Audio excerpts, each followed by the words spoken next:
देख रहे हैं हिंद समाचार और मैं हूं आपके साथ ज्योति यादव। क्या नगीना की सांसद चंद्रशेखर आजाद करने वाले हैं तेजस्वी यादव के साथ गठबंधन? क्या इशारों ही इशारों में चंद्रशेखर आजाद ने ये बता दिया है कि बिहार का चुनाव इस बार बीजेपी के लिए नहीं होने वाला है आसान?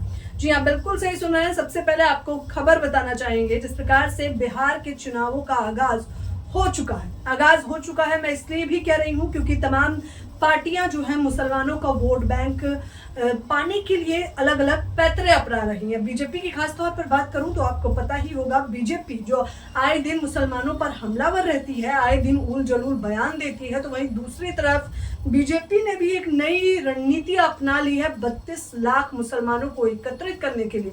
ईद से पहले जो तोहफा मुसलमानों को दिया गया है वो तोहफा है सौगाते मोदी, जिसके तहत एक किट दी जाएगी मुसलमानों को और उसमें खाने पीने का सामान, ईद का सामान, सेवइयां, आदमियों के लिए कुर्ता पैजामा, औरतों के लिए शॉल, ऐसी तमाम व्यवस्थाएं मोदी जी के द्वारा की जा रही हैं। और ये सीधे तौर पर इसमें कोई दो राय नहीं है कि बिहार चुनाव के लिए की जा रही है। तो वही दूसरी तरफ तेजस्वी यादव, लालू यादव और चंद्रशेखर आजाद भी पीछे नहीं है। आपको बताना चाहेंगे कि एक बड़ा विकराल धरना प्रदर्शन था वक्फ बोर्ड बिल के खिलाफ। ये लड़ाई सदन में भी उठाई गई, ये लड़ाई सड़कों पर भी चल रही है और ये लड़ाई पर तमाम बयानबाजियां भी दी जा रही हैं, जहां विपक्ष सीधे तौर पर ये कह रहा है कि वक्फ बोर्ड बिल जो है वो मुसलमानों के खिलाफ है, ये उनकी आस्था और धर्म का मसला है। तो वहीं दूसरी तरफ बीजेपी कहीं ना कहीं अडिग है कि वो इस बिल को लाकर रहेगी। नगीना के सांसद चंद्रशेखर आजाद भी पहुंचे थे बिहार, जहां पर तेजस्वी यादव, लालू यादव मौजूद थे।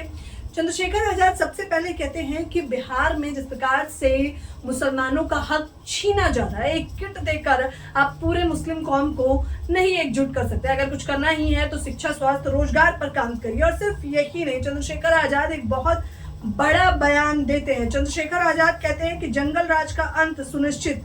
चंद्रशेखर आजाद सीधे तौर पर बता रहे हैं कि बिहार में इस बार एनडीए की सरकार नहीं बनने वाली है, क्योंकि बिहार के राज्य में जंगल राज चल रहा है। और खास तौर पर ये जंगल राज दलितों के लिए है। एससी ओबीसी की तमाम घटनाएं बताते हुए भी चंद्रशेखर आजाद बता देते हैं कि नीतीश बाबू की चुप्पी इस बार उन्हें महंगी पड़ने वाली है। तो वहीं लालू यादव भी कह रहे हैं कि इस बिल का हम पुरजोर विरोध करते हैं। तो तेजस्वी यादव ने कहा कि हम इस बिल को नहीं सहने वाले हैं और इस पूरे मुद्दे को विधानसभा में भी उठाया जाएगा। मैंने शुरुआत में जो एक बात कही थी कि हो सकता है आरजेडी के साथ गठबंधन करें नगीना के सांसद चंद्रशेखर आजाद, यानी कि गठबंधन में शामिल हो, तो इसमें कोई दो राय नहीं है। क्योंकि आज जो पटना में महारैली हुई थी जिसमें तमाम मुस्लिम समुदाय के लोग थे, वहां पर लालू यादव, तेजस्वी यादव और चंद्रशेखर आजाद भी थे। अटकलें तेज हो गई हैं कि कुछ न कुछ अंदर खेमे में खिचड़ी पकने लगी है चंद्रशेखर और आरजेडी यानी इंडिया गठबंधन की ओर से। अब देखना यह है कि जल्द से जल्द चुनाव के आगाज से पहले क्या चंद्रशेखर आजाद